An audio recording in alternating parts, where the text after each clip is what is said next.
대학인 마을에는 지금처럼 이렇게 개발되기 이전에는 불법 건물이 많은 그런 지역이었어요. 그리고 환경이 오염돼 가지고 시궁창 냄새가 막 나는 그런 지역이었어요. 그래서 그 당시에 대학인 주변을 좀 깨끗하게 정비를 해서 대학생들이 거기에서 이제 뭐 하숙도 하고 자취도 하고 그리고 생활하는 데 필요한 시설을 좀 갖춰서 좀 대학생들이 편안한 그런 지역을 만들자 그래가지고 그 당시 전두환 대통령이 대학인 마을을 조성해라고 그렇게 이제 얘기가 있어가지고 대학인 마을을 조성을 하게 됐어요.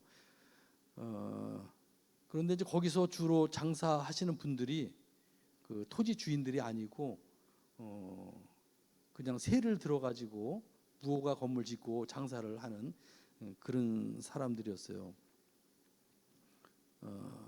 그래서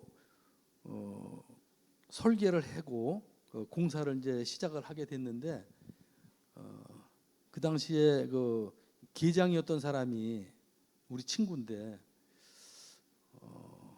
너무 힘들다. 거기서 지금 생활하는 사람들은 벌어먹고 살으니까 공사를 하면 자기들이 다 나가야 되잖아요. 그러니까 우리는 여기서 나가면은 죽은 목숨이다. 그리고 못 나간다고 이제 버팅기는 거고 그 개발 방식이 토지 구획 정리 사업이라는 게 있는데 그거는 사업비를 토지주들이 내는 거예요.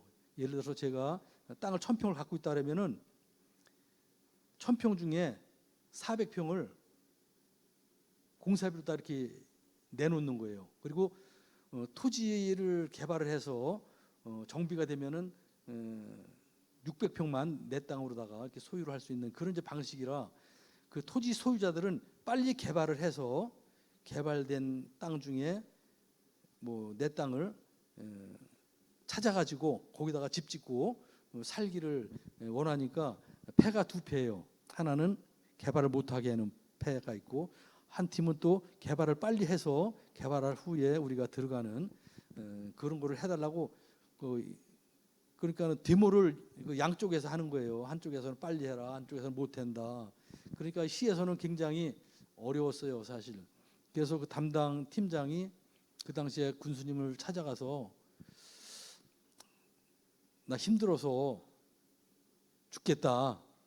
근데 이제 그 친구 얘기를 들어보니까는 내가 이렇게 힘든 일을 하고 있다는 거를 군수님이 좀 알아줬으면 좋겠다. 그런 의미에서 얘기를 했다고 그러더라고요. 나중에 얘기 들어보니까. 근데 군수님은 자리를 바꿔달라는 거다가 받아들인 거예요. 그래서 그 사람을 딴 데로 발령을 내고 제가 그리 갔어요. 제가. 근데 저는 이제 그때 발령을 받고 가면서 야, 내가 여기서 견딜 수 있을까? 그때는 저 에밀레종에 그 죽은 애가 있잖아요. 에밀레종. 그래서 내가 죽지 않으면은 이 사업은 못할 것 같다. 그런 생각을 갖고 이제 일을 했어요. 근데 나가기만 하면은 경찰들 뭐 이렇게 라인을 거놓고 못 들어가게 하잖아요. 주민들이 그거를 해놓은 거예요. 그리고 이제 뭐 수도 전기 밑에서부터 다 끊어 올라가니까 어느 순간에 라인을 딱 쳐놓고 한 발짝만 더 들어오면은 경찰이고 뭐고 칼을 갖고 부엌칼 갖고 찔러 죽인다고. 이 라인 넘지 마라. 아무도 못 넘는다고. 그렇게 강력하게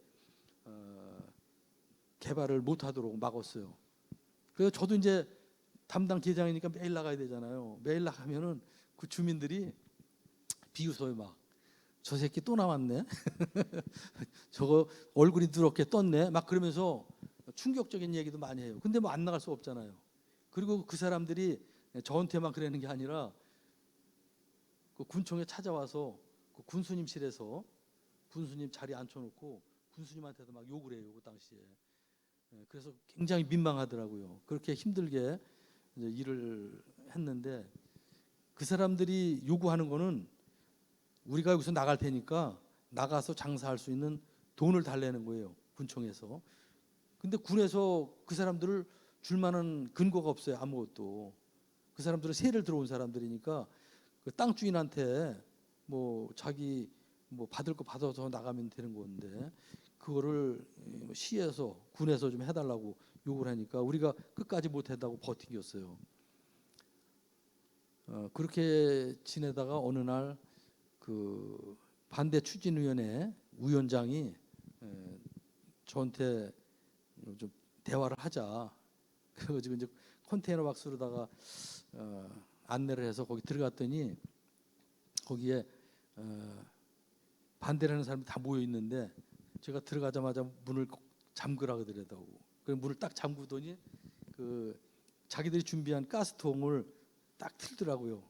그러면서 만약에 군청에서 우리한테 뭐 보상을 안 주고 나가라 그러면은 우리는 나가면은 먹고 살 수가 없다. 다 죽은 목숨이라 오늘 여기서 확답을 받으려고 그런다. 그러니까는 우리한테 보상을 줄 거냐 안 줄 거냐 얘기를 해라. 만약에 못 준다 그러면은 그 가스통 틀어놓고 라이터를 들고 다 그냥 여기서 죽기로 했다는 거예요. 거기서. 근데 뭐 방법이 없잖아요. 그래서 제가 또 설명을 했어요. 이 토지 개발 방식이 구획 정리 사업이고 당신한테 보상을 주려면은 토지 주인들한테 돈을 우리가 받아갖고 줘야 되는데 토지주들이 당신들한테 돈 주라고 군에다가 돈을 주겠냐? 직접 토지주들하고 얘기해서 좀 보상을 요구를 해라 그러면은 그랬더니 나중에는 진짜 안 되는 거냐? 방법이 없다. 법적으로 할 수가 없고 우리가 주고 해결할 수 있으면 주지 왜 안 주겠냐? 그렇게 해서 설득을 했어요. 그랬더니 나중에는 이제 자기들이 그러냐 알았다. 그러면서 이제 풀었어요. 가스통도 잠그고 그리고 이제 풀고 나와서 자기들이 하나씩 둘씩 나가더라고요. 그리고 나서 이제 좀 이렇게 개발이 빠르게 진행이 돼가지고 지금처럼 이렇게 개발이 됐습니다. 근데 그때 어려움을 당하면서 제가 많이 괴롭기도 했지만 제가 드리고자 하는 말씀은 이러한 그 고난을 만들어 주신 분이 하나님인 것 같아요. 제가 볼 땐.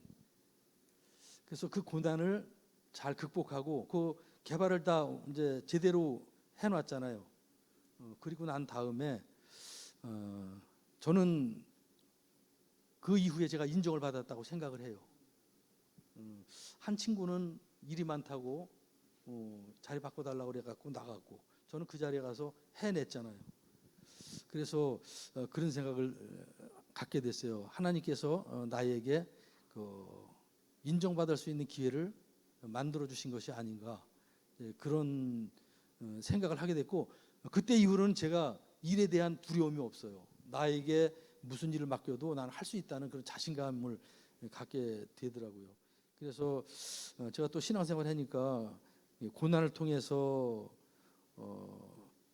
그 고난을 극복할 수 있는 그 힘도 또 하나님이 주시잖아요. 극복하게 하시고 또 극복을 하게 되니까 또 인정을 받게 되고 또 인정을 받게 되니까는 또 축복을 받게 되고 사실 제가 이 자리에 이렇게 있게 된 것도 직장 생활하면서 이렇게 진급을 그 이후로는 제가 조금 수월하게 했어요. 그래서 정말 공직자로서는 최고의 자리에까지 올라갔어요. 저는. 그런데 그것이 제가 진짜 뭐 저는 아무것도 없는 사람이었어요. 진짜 권력도 없고 백도 없고 실력도 없고 아무것도 없는 사람인데 이때 이 일이 있고 난 이후에 제가 변화가 좀 생겼다고 그렇게 생각이 됩니다. 그래서 우리가 세상을 살면서 힘들고 어려운 그런 고난이 있을 때 하나님이 나에게 주신 기회다 이렇게 생각을 하고 그 믿음으로 그 고난을 잘 극복하시면은 그 이후에 하나님이 약속하신 축복을 우리가 받을 수 있을 줄로 생각이 됩니다. 누구나 고난을 다 받는데요. 그 고난을 우리가 하나님의 축복을 받기 위한 과정이라고 생각을 하고 그 믿음으로 잘 극복하시고 축복받는 여러분 되시기를 바랍니다. 할렐루야. 이 시간에는 우리 이태영 담임보님 나오셔서 데살로니가 교회의 모범적인 신앙이라는 제목으로 하나님 말씀 전하겠습니다. 큰 은혜 받는 귀한 시간 되기 바랍니다.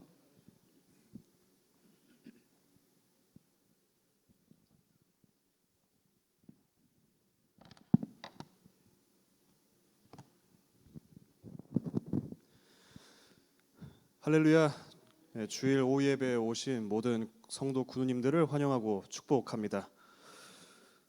그런 말이 옛날에 있습니다. 그 부모는 자식의 거울이다. 많이 들어보신 말일 텐데요. 전 좀 많이 들었던 것 같아요, 예전에. 근데 그거를 들으면서 성도님들 어떤 뉘앙스로 그게 다가온지는 제가 잘 모르겠습니다.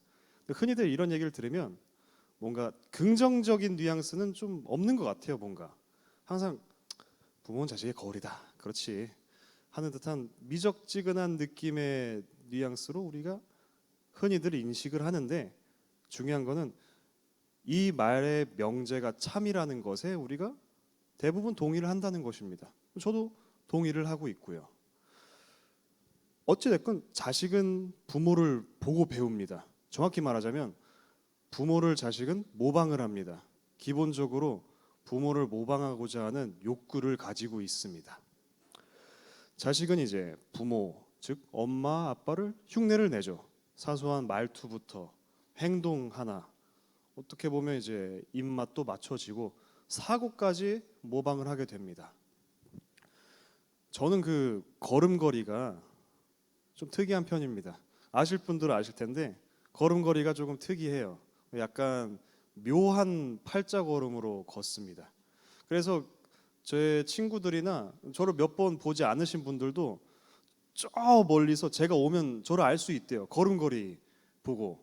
그래서 좀 이렇게 걷거든요. 좀 엉거주춤하면서 고관절이 좀 휘어 있기도 하고. 여튼 간에 제 아버지께서 담임사관님이시죠. 어느 날은 보다 못해 저한테 이제 말씀을 하셨어요. 야, 너 그 걸음걸이가 뭐냐? 아주 고쳐라, 보기 흉하다. 어? 저는 그거 들으면서 아, 그렇구나, 걸음걸이가 고쳐야겠다 싶은데, 아니, 말씀하시고 거두시는데 이러면서 가시더라고요 또. 그래가지고 아, 뭐냐 이게. 비슷합니다. 왜냐면 저한테 늘 말씀하셨어요. 엉덩이 힘을 주고 걸으라고 하셨는데 제가 그거를 듣고 엉덩이 힘을 주면서 걷다 보니까 이런 걸음걸이가 됐던 것 같아요. 그것조차 사관님을 제가 모방을 한 거죠. 뭐 좌우지간 자식은 부모를 여러 모습으로 닮게 됩니다. 그리고 제가 목회자로서 뭐 사관의 길을 걷는다고 한다면 그것은 제 담임 사관님을 제가 롤모델로 생각하기 때문일 겁니다. 모방을 하니까요. 저한테는 아버지이자 첫 번째 목회자십니다. 저는 사관님 설교를 제가 올해로 29이니까 29년을 들었어요. 그래서 어렸을 때부터 사관님 가끔씩 이제 설교하시면 하면서 그 하실 때가 있지 않습니까? 설교하실 때.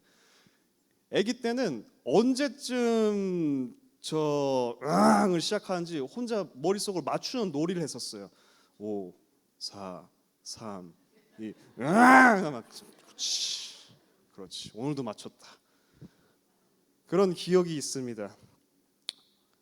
그래서 자연스럽게 설교하는 방식이나 뭐 성서를 보는 관점이나 다른 목회자분들보다는 조금 더 편하게 체득이 됐던 것 같아요. 저한테는 영적으로나 아니면 육적으로나 좋은 본이 되어 주셨습니다.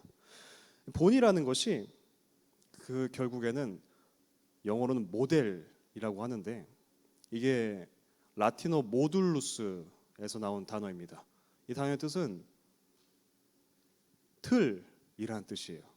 이 틀은 무언가를 맞춰야 될 때 응당 그것을 따라하게 맞추고 해야만 하는 그 틀, 기준, 본을 의미합니다. 우리가 무언가의 모델이 된다 했을 때, 무언가의 본이 된다 했을 때는 그 존재 자체가 타인으로 하여금 응당 그거를 따라하도록 권장되는 것이 되는 것으로 저희가 알고 있습니다. 사도 바울은 데살로니가 교회를 바로 이 본이라고 얘기를 하고 있습니다. 데살로니가 교회는 사도 바울이 두 번째 선교 여행을 떠날 때 세운 교회 공동체입니다. 그 당시에 이제 마케도니아인이 우리를 도와달라라는 환상을 본 뒤로 유럽 선교를 시작하였고 빌립보 교회를 시작하는 것을 기점으로 데살로니가까지 공동체를 세우게 됩니다. 그 여정을 사도행전 17장에는 상세하게 기록하고 있습니다. 사도 바울 일행이 데살로니가에 도착을 하였을 때 그곳에 유대인 회당이 있었습니다. 그곳에서 바울이 3번의 안식일, 지금으로 계산하면 3주 정도를 성경 말씀을 강론하고 토론하였습니다. 이 당시에 성경 말씀은 구약 말씀입니다. 이때는 신약이 아직 나오기 전 얘기입니다.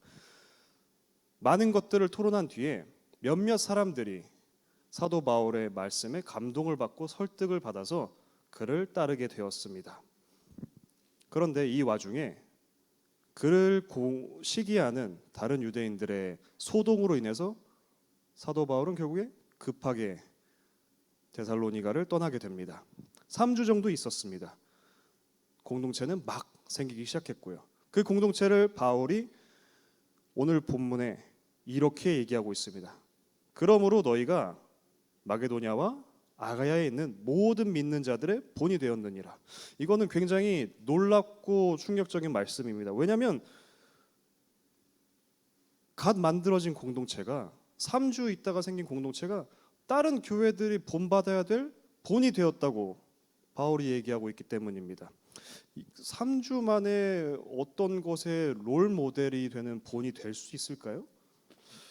바울의 선교 기간을 저희가 알면 이거는 더더욱 넌센스로 다가오게 됩니다. 사도 바울이 3번의 선교 여행을 하는 동안 많은 선교지를 방문하고 많은 공동체를 세웠습니다. 그 중에서 저희가 유명한 곳 몇 곳을 제가 말씀드려 볼 텐데요.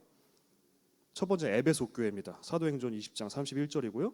그러므로 여러분이 읽게요. 내가 3년이나 밤낮 쉬지 않고 눈물로 각 사람을 훈계하던 것을 기억하라. 고린도 교회입니다. 사도행전 18장 11절입니다. 1년 6개월을 머물며 그들 가운데서 하나님의 말씀을 가르치니라. 마지막은 수리아 안디옥 교회입니다. 사도행전 11장 26절이고요. 만남에 안디옥에 데리고 와서 둘이 교회에 1년간 모여 있어 큰 무리를 가르쳤고, 다른 지역들은 최소한 연 단위로 바울이 공을 들였습니다. 에베소 교회는 심지어 3년 동안 매일 밤을 울면서 훈계를 했다고 나와 있어요. 우리가 흔히 어떤 것에 모범이 되는 것에는 저희가 인지를 하고 있지는 않지만 생각보다 오래 걸린다고 생각을 합니다. 그리고 지금 당장 내가 본이 된다고 얘기를 했을 때 자신이 많이 없을 수도 있고요. 난 부족해. 나는 본이 되지 못할 거야. 나 아직 여물지 않았어, 시간이. 하지만 어떤 경우에는 즉각적으로 본이 되는 케이스가 존재합니다. 저희 오늘 본문 말씀 4절 같이 합독하도록 하겠습니다. 시작. 하나님의 사랑하심을 받은 형제들아 너희를 택하심을 아노라. 6절입니다. 같이 봉독하겠습니다. 시작. 또 너희는 많은 환난 가운데서 성령의 기쁨으로 말미암아 우리와 주를 본받는 자가 되었으니. 어떤 얘기입니까? 맞습니다. 하나님께서 택하셨고 성령을 받았다고 성경은 얘기하고 있습니다. 어떻게 본이 됐나요? 하나님이 바로 역사하셨기 때문입니다. 아멘. 역시 하나님이 역사하셨으니까 본이 된 겁니다. 그러니 우리 모두 성도님들은 하나님의 역사하심을 기다리는 한 주가 되기로 우리 모두 소망합니다. 설교 끝이 아니죠. 말씀을 잘 봐야 됩니다. 6절 말씀을 정말 잘 봐야 됩니다. 우리와 주를 본받는 자가 성령의 기쁨으로 말씀을 받아, 제가 거꾸로 읽고 있습니다. 일부러. 왜냐하면 제일 중요한 게 첫 부분에 나오기 때문입니다. 또 너희는 많은 환난 가운데서 성령의 기쁨으로 말씀을 받았다고 합니다. 데살로니가 교회는 바울이 안식일을 3번밖에 있지 않았지만 이들은 이 많은 환난 가운데서 성령이 주는 말씀을 그들이 기쁨으로 받았다고 나옵니다. 데살로니가는 해양 도시입니다. 그리고 그 당시에 제일 부흥하는 도시 중 하나였습니다. 지금 제가 검색을 해봤는데도 저희가 나중에 성도님들이 데살로니가를 인터넷 검색하면 사진들이 나오는데 지금 봐도 너무 아름다워요.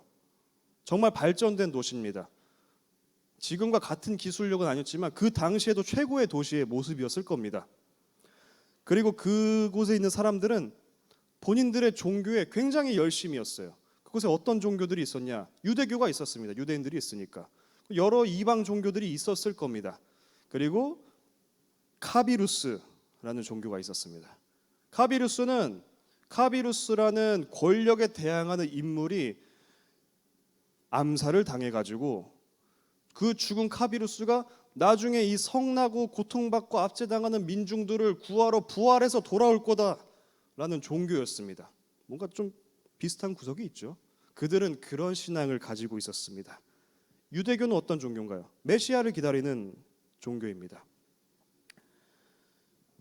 바울이 어떻게 그들을 설득했는지 사도행전 17장 3절에 이렇게 나옵니다. 뜻을 풀어 그리스도가 해를 받고 죽은 자 가운데서 살아나 할 것을 증언하고 이르되 내가 너희에게 전하는 이 예수가 곧 그리스도다 하니.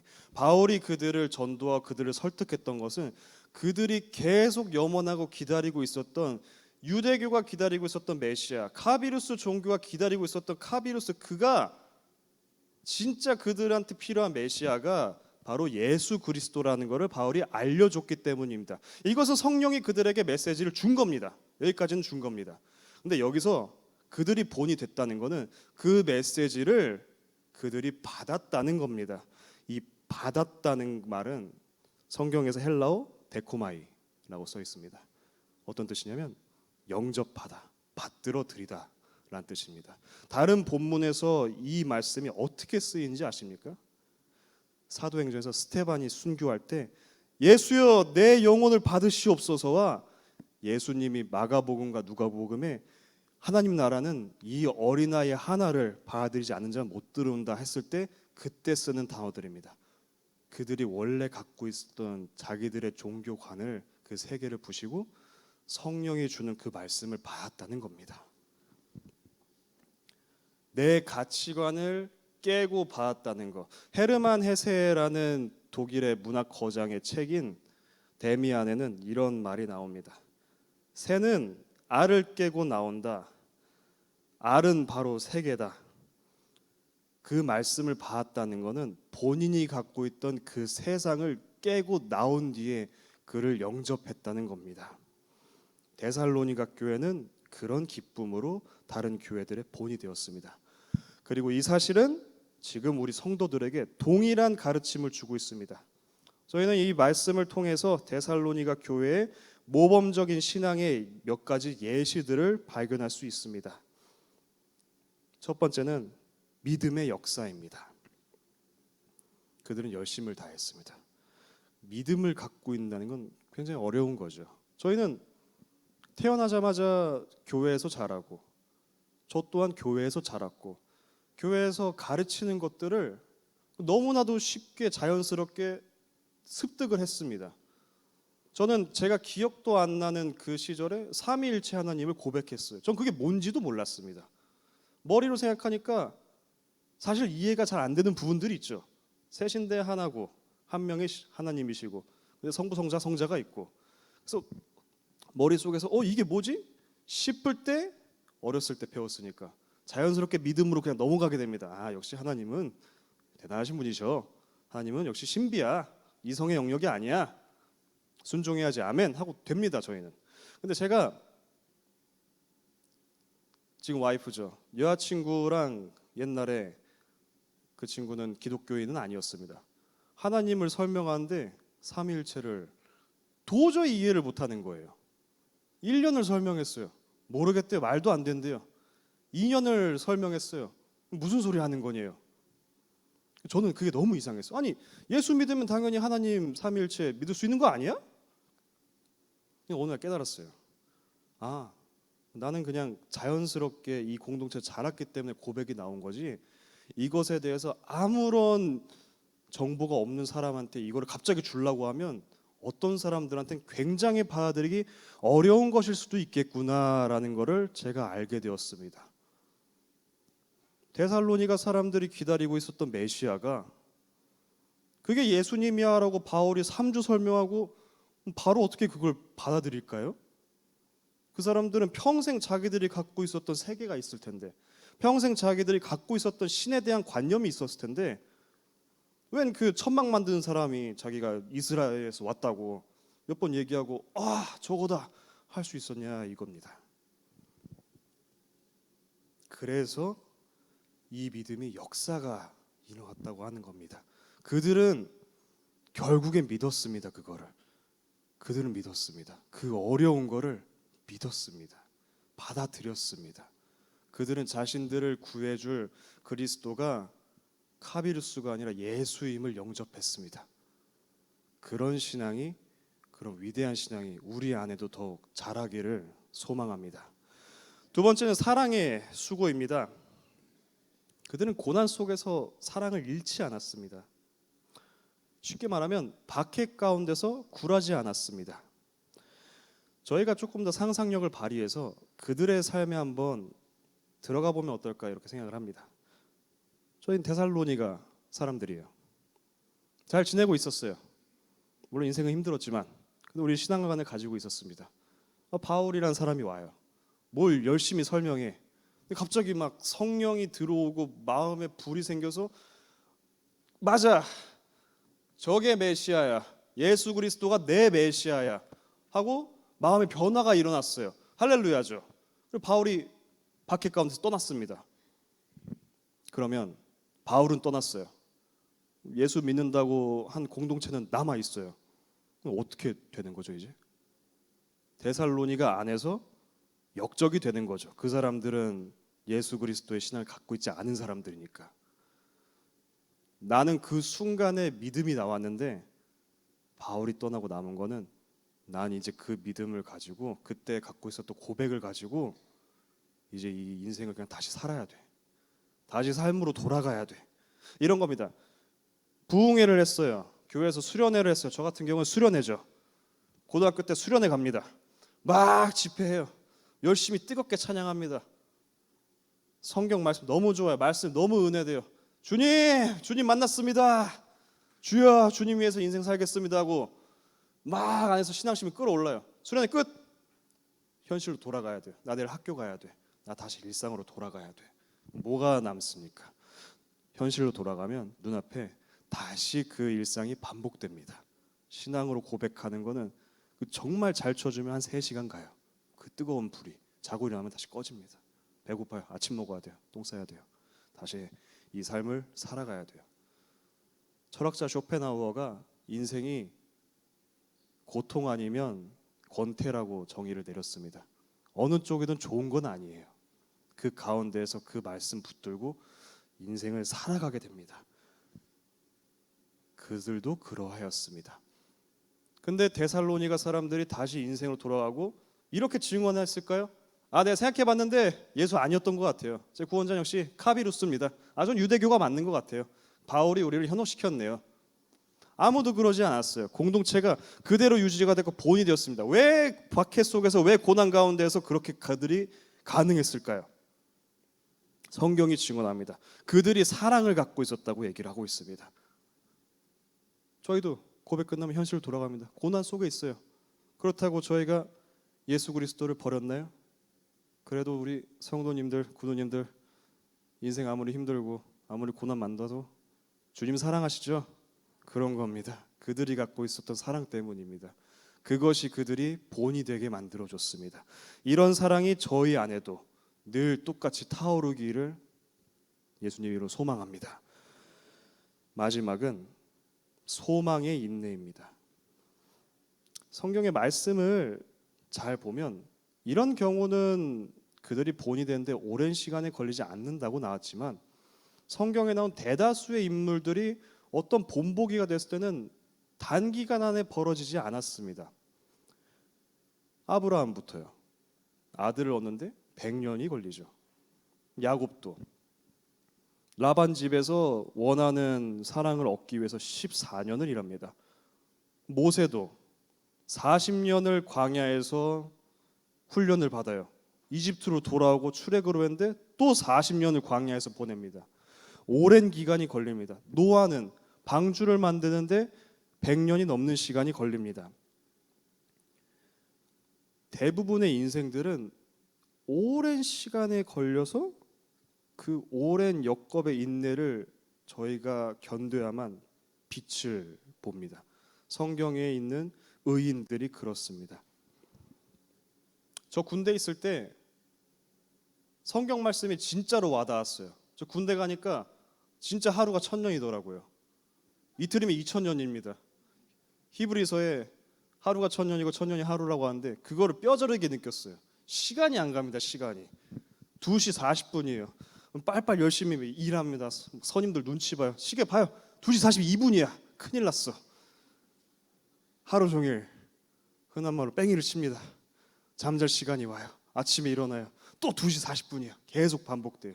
그리고 휴가 나옵니다. 휴가 간신히. 휴가도 눈치 보면서 나갔어야 됐어요. 섬이어가지고.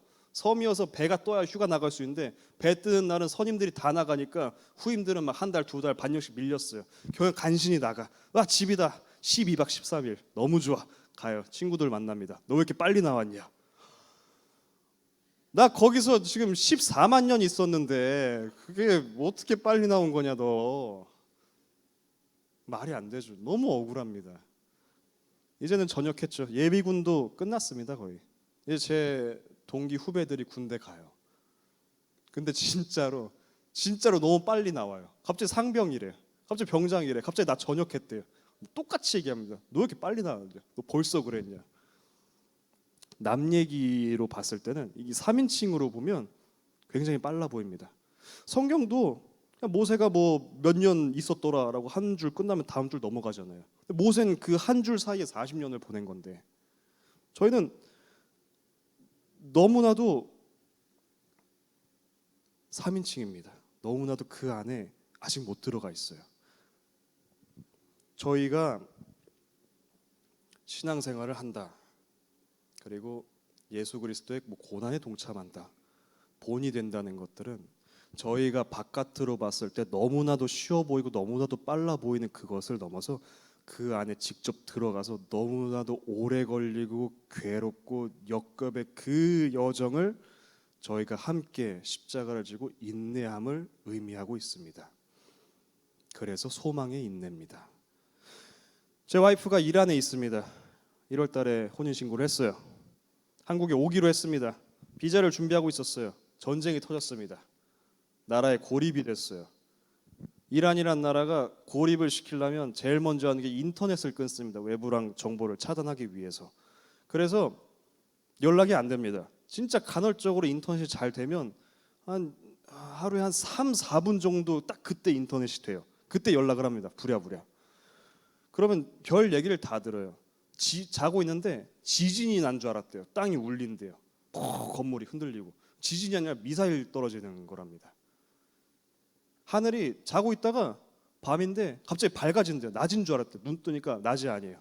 건물이 폭파돼서 그 열기 때문에 낮처럼 보이는 거였어요. 이거를 계속 겪는데요. 매일.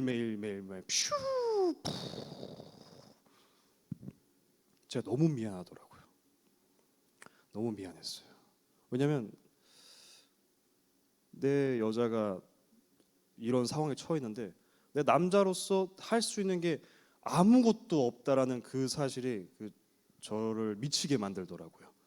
그래서 전화로 이제 엄청 힘든 얘기를 들을 거라고 생각했는데 자기는 행복하대요.